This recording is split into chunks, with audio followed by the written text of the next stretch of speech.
Welcome back. Well, Chris Lloyds has done it all. Singing, acting, and he's even responsible for some of Australia's best jingles. Chris has also covered some of the best-known power ballads. And now the singer is taking his new one-man show on the road.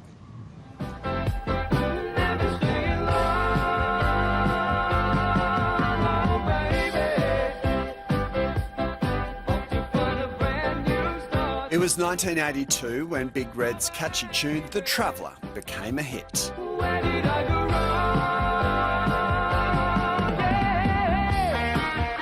Yeah. Lead singer Chris Lloyds spent 5 years with the band before going solo. And in 1990, he touched us all with this stirring duet featuring Lauren James.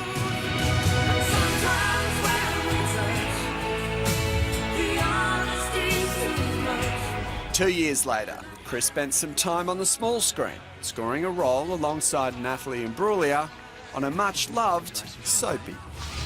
I want to move in with you. This is a bit sudden. With a string of successful songs under his belt, the Aussie singer's now starring in a one-man show. Don't be too pushy, Natalie. Yeah. Chris Lloyd joins us live at the desk. Hello, mate. Nice to meet you. Sally. Hello. Thank you very much. Looking back at the Traveller, such a catchy tune, a great song that really launched your career. How do you look back on that time? It was a wonderful time. Actually, that band was formed with a lot of Brisbane session players. It was a song written by Peter Blyton, who a lot of people in Sydney will know. And yeah, we recorded that at the Music Farm in northern New South Wales. People will know about that, Mullumbimby. Yep. And yeah, it was one of the few songs, excuse me, one of the few songs that the Queensland band on Countdown. So one of the few Queensland band, sorry, that appeared on Countdown. Yeah. A lot of people remember you as the frontman of Big Red, but also Skin Tight. And you guys opened for a lot of big names. Who was your favourite to open for? Which band? I think, look, we did some great gigs with Split Enz, but we did so many. There was Blondie, Meatloaf, Jose Feliciano, just so many. Who else did we do? God, there were so many. And of course, Australian bands, Sherbet, that were all big in the 70s and the 80s as well. So. Have you got any good stories about Blondie? We've heard all the stories about Meatloaf.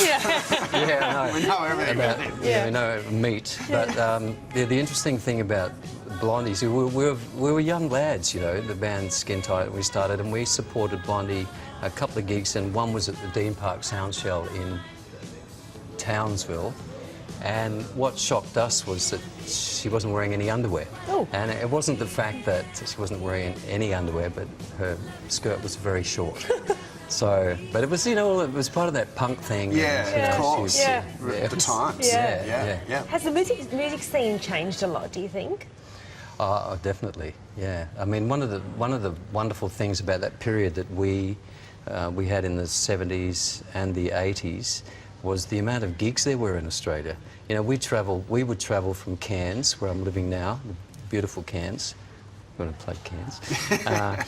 All the way down the coast, inland, Hughenden, you know, people go out to Mount Isa, but all the way down the coast, all the cities and towns had gigs through northern New South Wales into Sydney, further, you know, Broken Hill, down through Victoria, Melbourne, Port Augusta, you know, so many places to play. So many places to play, and there aren't anymore. And you're going to retrace some of those places with your one-man show, hopefully, coming up soon. Well, that'd be nice, although I think what I'm doing may not suit some of those places, Tom, but yeah, what I'm doing is, and I've always loved the standards. My grandmother was a wonderful singer and pianist, and as a young boy, I used to love all the songs, what they call the standards, the songs by, you know, that were recorded by Frank Sinatra, The Tony classics. Bennett, Nat King Cole, Matt Monro, which is a CD I did, a CD of Matt Monro songs.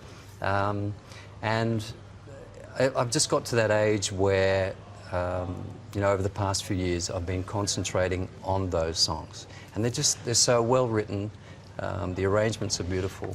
Like you say, true classics. Absolutely. Nice one, Chris. Chris, thank you so much for all of the dates and the ticket information on Chris Lloyd's one-man show. Just head across the Daily Edition website. We'll put it all up there.